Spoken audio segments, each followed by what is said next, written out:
And we're live. Welcome to Someone's Good Books, the show that shines a light on really good books released during a challenging time. I'm your host, Joel A. Sutherland, the author of the best-selling Haunted Canada series, and someone who has completely forgotten how to operate a motor vehicle. I think there's like a key and you turn it and then you move. I don't remember the rest. My guest today is S.K. Ali, a teacher whose writing on Muslim culture and life has appeared in the Toronto Star. Her family of Muslim scholars is consistently listed in the 500 most influential Muslims in the world, and her insight into Muslim culture is both personal and far-reaching. S.K. Ali lives in Toronto with her family, which includes a very vocal cat named Yeti. I love that name, by the way. Great cat name. We send him out so he doesn't vocalize on this. As I always tell all my guests, if a cat or a dog or a kid jumps into the frame and interrupts the interview, it'll only make things even more special. I'm sure nobody would mind seeing Yeti. He'll want to have his say. Fair enough. Well, welcome to the show, Sajda. I'm so happy you could join us tonight. I know you're very busy, so thanks so much for taking time out of your schedule for this. If anyone watching along wants to say hello, and we already have somebody saying hello, Fiona Louise. Fiona's one of my daughter's names too. Fiona Louise is saying hello. I'm Fiona TL from PDSB. That's fantastic. Hi, Fiona. If anyone else wants to say hello, or if anyone has any questions, please feel free to ask them in the chat, and I'll check in as we go along and make sure we cover all of that. So without any further ado, if you're all set, Sajda, we'll get started. Are you all ready? Yes, I'm ready to go. Sounds good. Excellent. Then it is time to get into someone's good books. So my first question for you, Sajda, is Once Upon an Eid was released by Amulet Books on May 5th, 2020. In the spirit of the show, please tell us a little bit about what makes it a good book. So Once Upon an Eid, I've got it right here. What makes it a good book is that it has 15 stories. So you've got lots of different experiences. You've got a big cupcake fight. You've got a long car ride with somebody wanting to go to the bathroom for number 1, number 2, and number 3. We've got a donut story that'll make you cry, hopefully, if I didn't. There is a lot of characters you're going to meet, and one of the most amazing things is that this book is full of art, including a graphic story, a comic story. I love that. By the creator of Miss Marvel for Marvel Comics. Yeah, so she's got a beautiful story in here, all illustrated by Sarah Al-Fitr, who did the cover, and 15 art pieces for all the stories. So this is an excellent book. I need to get this right away. That was one of the best summaries I've ever heard for a book. I have to ask, wait, you said there was a long epic car ride where someone needs to go 1, 2, and 3? Yes. I didn't know there was a 3. I only am aware of 1 and 2. Neither. Do I want to know, or should I not ask? Yeah, the main character in the book did not know either. So it's a hilarious story, and it ends the book, and it's called what I forget what it's called. It's called Eid and Pink Bubblegum, Inshallah. So, and it's just a big sibling commotion of a ride, and it's just so fun on their way to see their grandparents. So we've got a lot of fun in here. There's tears too, and there's just like a lot of different emotions. And what we mainly went for in each of the stories was a sense of warmth and coziness that you get when you feel loved, So that's fantastic. There's honestly, like, my head feels like it's exploding right now. Cupcakes, donuts, Ms. Marvel. I love the character. The fact that there's an actual comic in the anthology as well. Yeah. I mean, wow. This and the cover, one thing that I can say, obviously, is the cover is just stunning and gorgeous. Yeah, I've heard people say that they actually want to live in this neighborhood. Yeah. You've got, like, I don't know if you could see it, but you've got, like, a grandma pouring tea for, one of the kids on the lower floor. And it actually reminds a lot of people about social distancing, like staying connected, even though everyone's in their homes, far away from each other, but they're still kind of like, calling out to each other, just still staying connected. So it's really interesting because it came out during a pandemic, never planned, but then everybody's like, this is what it feels like to actually live through this time, you know?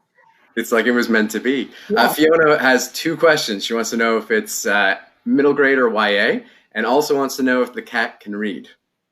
If the cat can read? Correct. Can Yeti read? Okay, so first question is, this is a middle grade, but we give the advice that like picture books, that it's for, picture books are from 2 to 100 years old. So this would be from like 6 to 100 years old, and even younger than 6, because there's these pictures are really actually, they're really detailed and engrossing, and kids can just like look at them and try to get some story, and just from looking at the visuals, right? For Yeti, if Yeti can read, Yeti can. I think Yeti's interested in painting actually, because whenever I paint something and he's nearby, he will watch the paintbrush making marks. And so there was a time when I was like, should I teach him to read by by making marks on the page, and Yeah. talking to him in my creepy doll voice that I use, but we didn't do that. But I'm Well, you know I still believe in his abilities. I love it. You had me at creepy doll voice. So you mentioned a little bit how the book came out. Obviously, it was the stories were written before COVID-19, but now it's sort of in some ways has kind of lined up. And I've heard a lot of authors say that about books they wrote that are just coming out now as well. So tell us a little bit about what it's like having a book released during a global pandemic. Yeah. So originally, like when all the news of um, you know COVID-19 was coming out, it really didn't even like really sink in to my head that I was having a book release in May, because we were all just, I think a lot of us were just like consuming the information and trying to figure things out, keep our families safe and society safe. So there was a lot of focus on that, and it didn't really hit me what would this be like to have a book come out. Um, but also we had like planned some events, like we are going to have a book launch in our community mosque, and invite people to break fast together, like not just Muslims, but everybody, just to break fast and celebrate the book together. And it was just all lovely, and we were thinking of all these things, and we are thinking of ways that the contributors could do things with their local indie bookstores, and just all these different ideas for just to celebrate it on a wide scale, because our contributors come from across North America and Australia and Malaysia. So we were thinking of all these things, and then when it started to sink in that things were getting canceled, and I was slated to go to Texas for the Texas Library Association conference, and like the week before, or 2 weeks before, like I was talking to my publisher about it, and they were asking me if I felt okay traveling. So it was like my personal choice, and I was thinking, well, I don't know. And my mom-in-law, who's a nurse, she was like, no, I don't think you should travel. It's not good. And then that was like on the Friday, or like before, and then on Monday, like everybody was canceling everything, and publishers were not going, like they weren't going to be at the conference. So everything was, that's when it hit me that, oh, this is like going to impact like book releases and stuff. But one of the main things, themes in this story, in these collection of short stories, is hope, and holding on to hope through the most challenging times.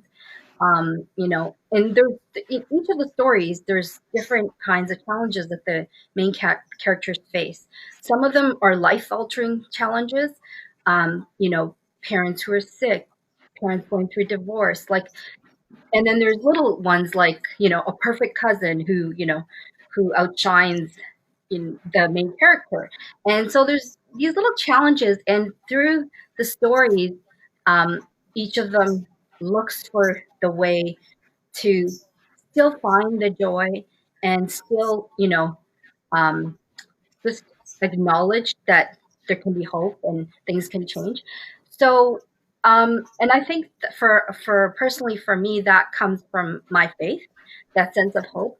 So, though the book was releasing during a pandemic, I was just more cognizant of like the good things still around it, like that we could celebrate in different ways. That think people are doing online events, and I know everyone's sick and tired of Zoom, but like different things that that people are thinking of and problem solving. So we just got more involved with those things, and then it turned out that like as time was going on, I found people talking about how they've been wanting to get to their TBR piles and to be read piles and actually reading more and stuff.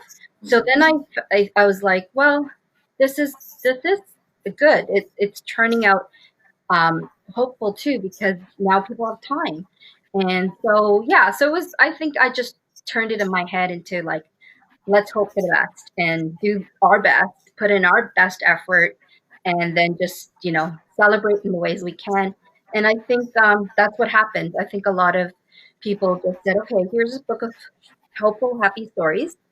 Let's reach for that during this time of Yeah. challenging time. Yeah.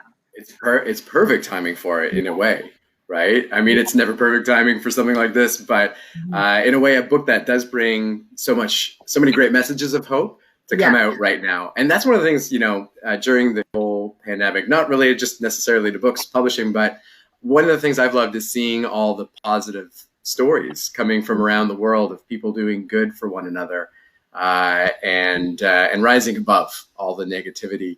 And I'm saying that as obviously a horror fan who has grown up on a steady diet of apocalyptic movies, and everything, like one bad thing happens and the world just implodes. I've really enjoyed seeing the opposite happening. That people have been really helping one another and finding these creative ways to stay connected and to stay positive and get through it together. Yeah. I mean, some beautiful things happened with like, just even that, the graduation. Yeah, online, and everyone came together, and the concerts people are doing like, together. And it's just like, it just shows the human spirit to like, if we join together and if we agree on like looking for the good and doing the good together, how beautiful it can be. So it's been really inspirational. Yeah. Well, that's great. That's a really great message. I see that Fiona had tagged a few friends, and some are starting to join now. Jess Longthorne, who I know really well, an amazing teacher librarian, is thanking Fiona for tagging her to join. And Fiona Louise mentioned that you were actually due to come to her school in April. She has a little sad face emoji. But at least, hey, here we are. She gets to see you here, at least, right? We're finding creative ways. Yeah. All right. Well, speaking of your book, you not only edited Once Upon a Need, you contributed a story too. Did you have any epic battles with yourself over the word count, a specific word choice, or your use, or perhaps the lack thereof of the Oxford comma? Yeah, so about the Oxford comma, before I answer the question, I actually used to be like totally against the Oxford comma. I would be the ones holding the picket signs about, no Oxford comma, we don't need it. But then somehow I recently realized while I'm writing my latest book, I'm like just putting it in, and I don't know what happened. I switched to the other side without even knowing it. So, the dark side?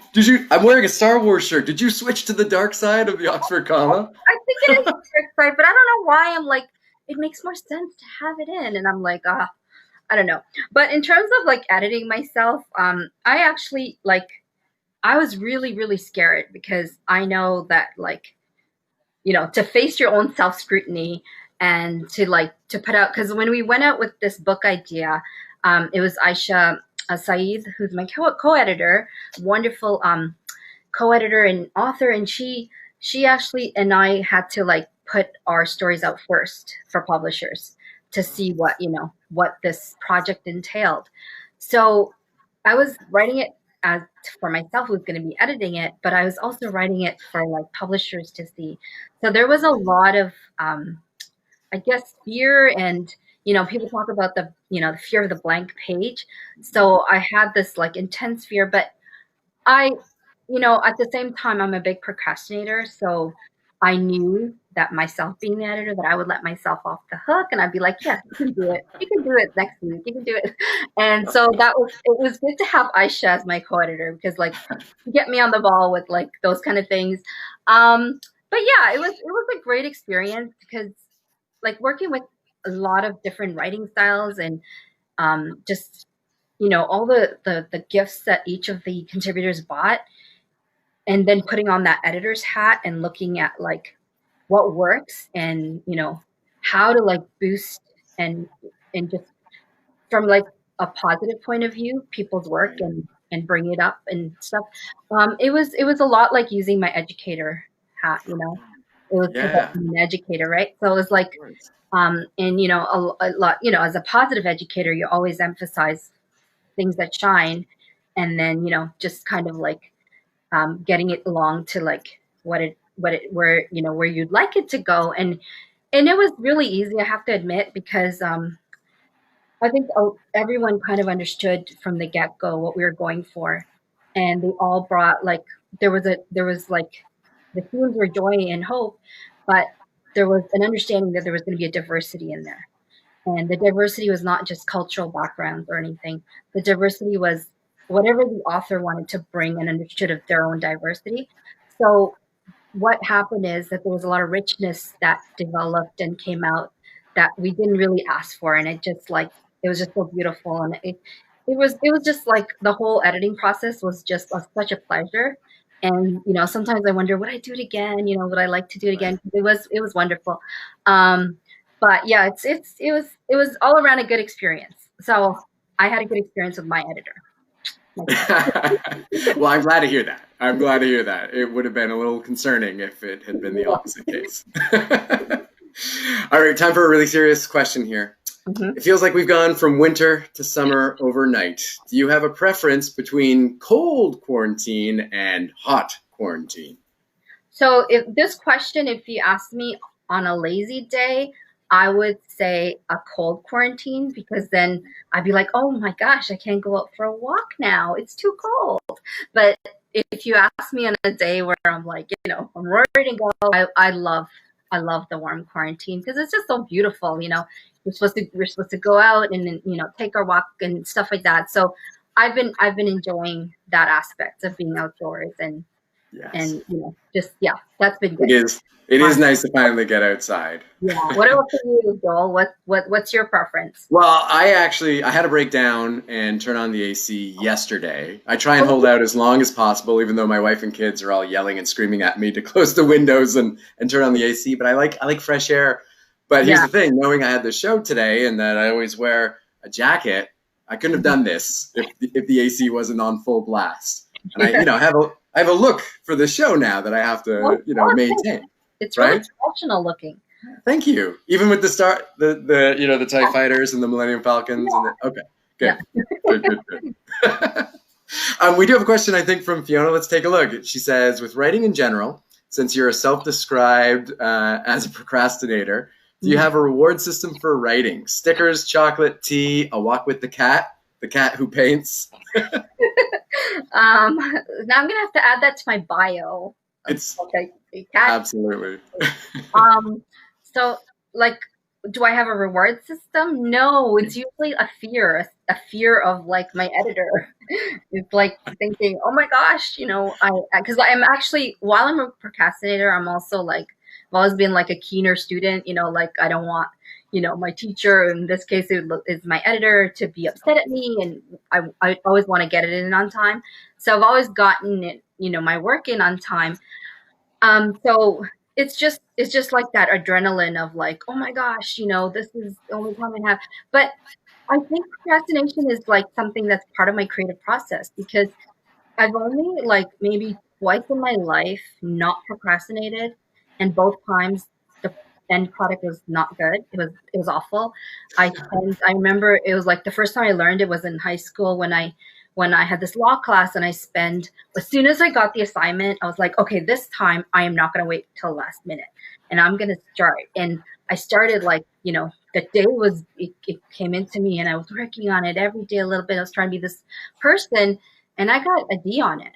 And after that, I was like, okay, no, I've never received a D.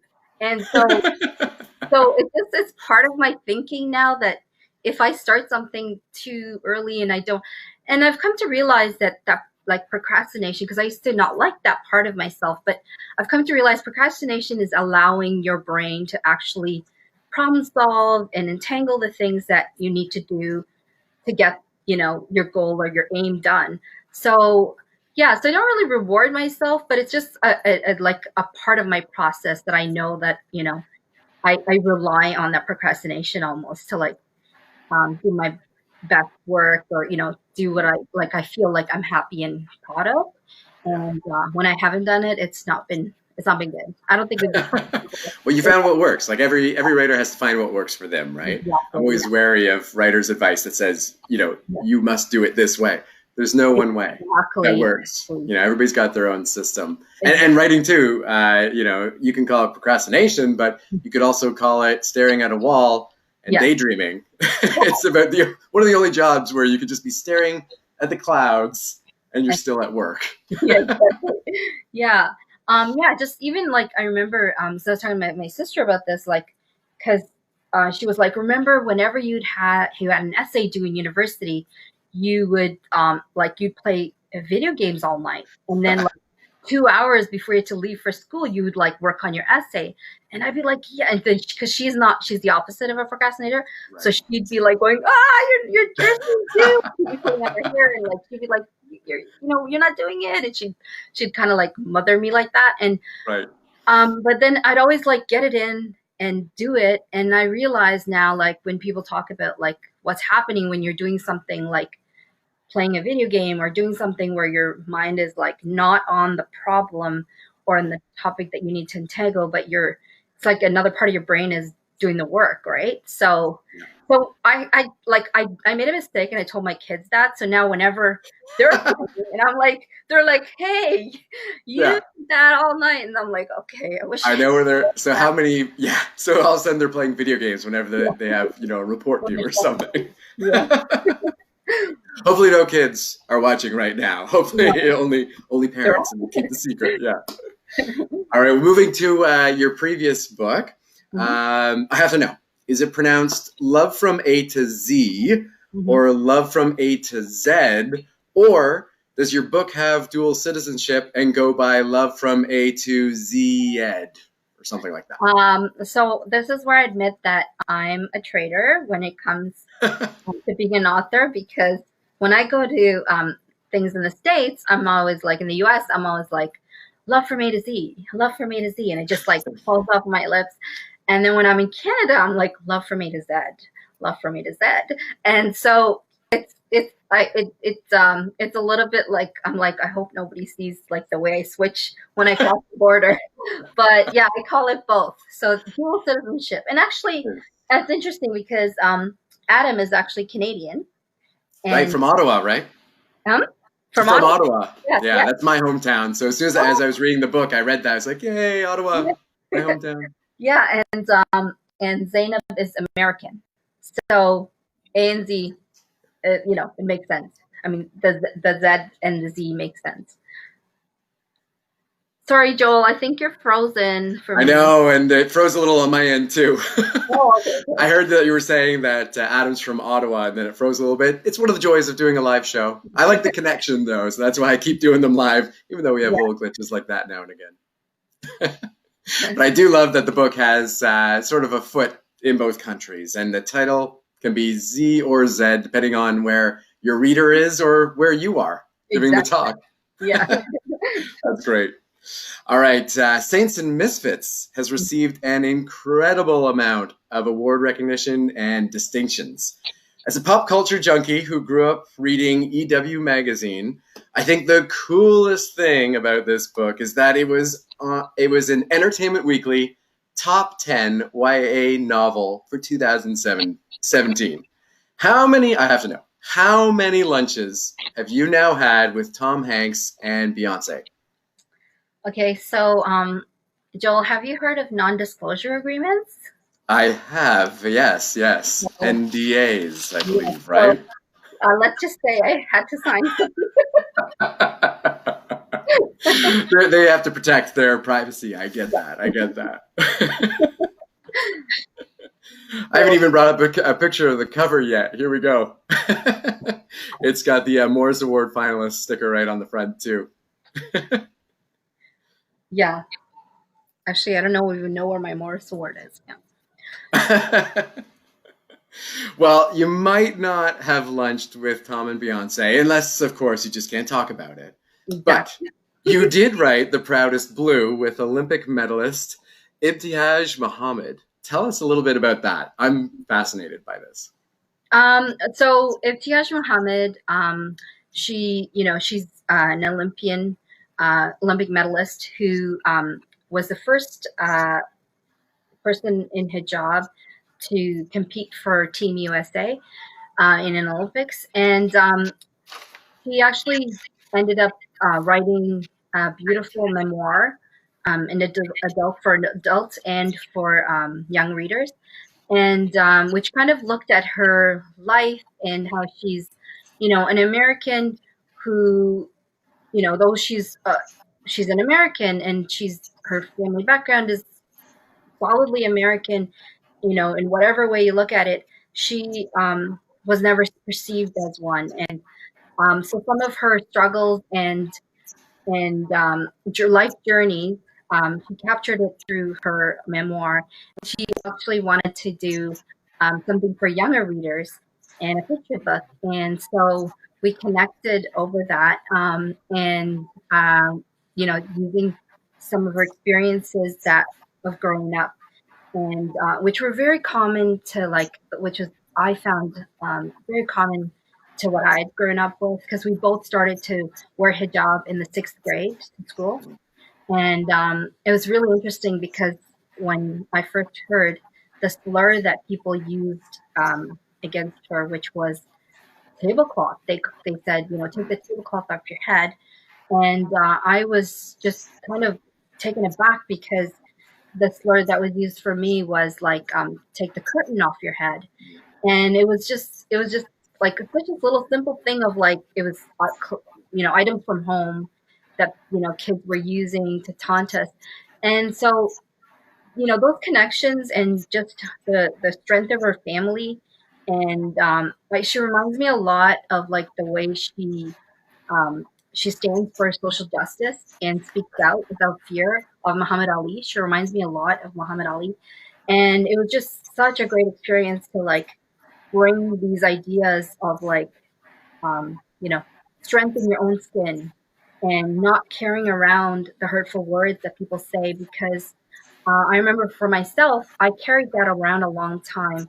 And unfortunately, sadly, like being called a curtain was something that was done in front of even teachers and stuff. And Oh there my was no goodness. intervention. And I think it was because like when you're a person who's like quieter or just not, um, you know, able to like articulate why this is not a good thing to do or say, it just keeps going and continuing and being perpetuated. And so I carried some of that, those feelings of being like weird or and things for a long time. And if you have had similar, experiences of not feeling confident because of these things. And so we wanted to, make a book together, a beautiful book together that would allow anyone, not just, young people wearing hijab, but just any reader feel like whatever you are seen as is not who you are. You've got to reach back inside you and all the things that you know to be true about yourself, that you know from your family and the love that you have. Those are the things you carry, and you let yourself be carried by, and not these other things. And there's like a line in there that says, drop the hurtful words that others say, because they're not yours to keep. And this is something that, as an educator, I used to teach my students is because oftentimes students encounter these things and they carry it, but they're very, because I was a primary school teacher, and they're very aware of the concept of property and what belongs to you and what doesn't. He took my eraser, those kind of things. But if you position it in like those words that someone said to you that are hurtful, they don't belong to you. Like, so if you're carrying them, you're actually almost taking something, that's not yours. It only belongs to the person, how they envision the world. And you shouldn't envision the world in that same way because you're taking it with you, And Right. so when I would talk to kids in that way, they would get it.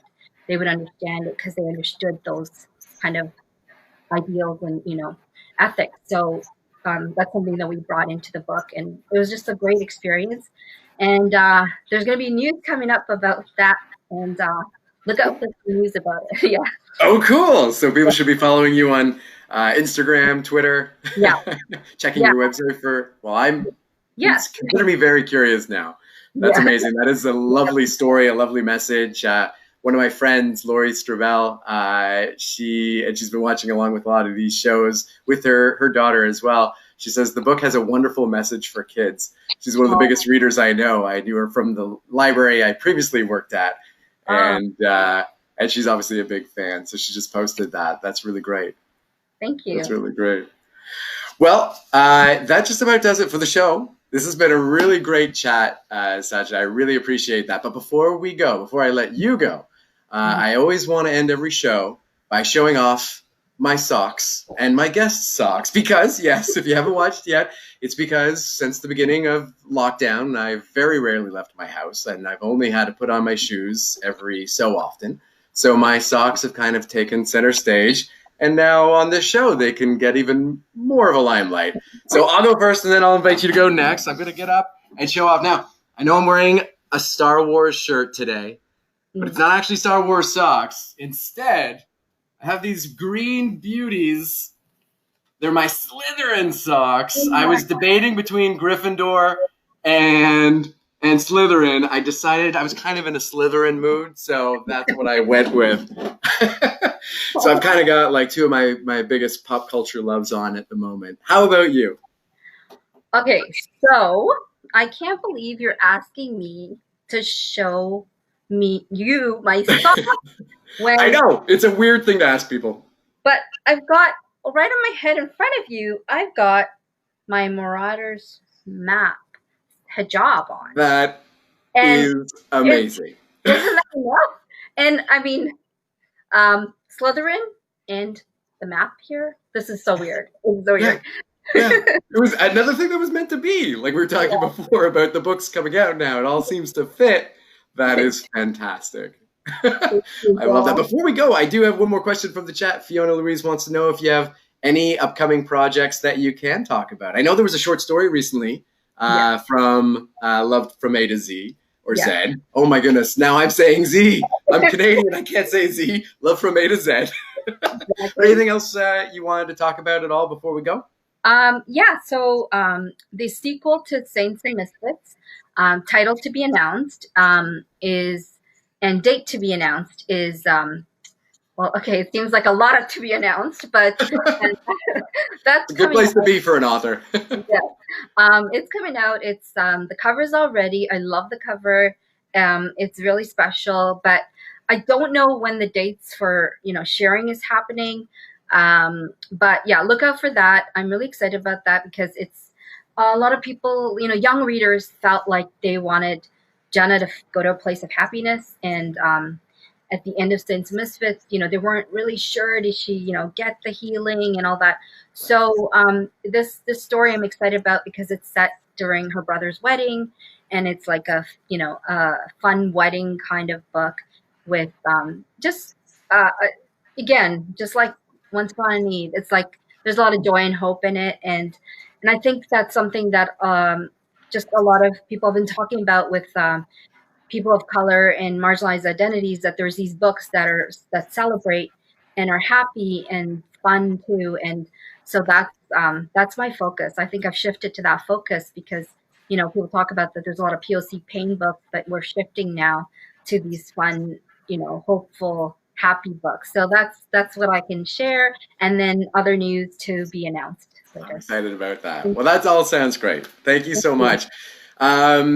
Love your hijab, and I want to say that I have loved this interview as well. So thank you once again. Everybody watching can order Saj's books from any online retailer, or of course, I always give a plug to your local independent bookstore.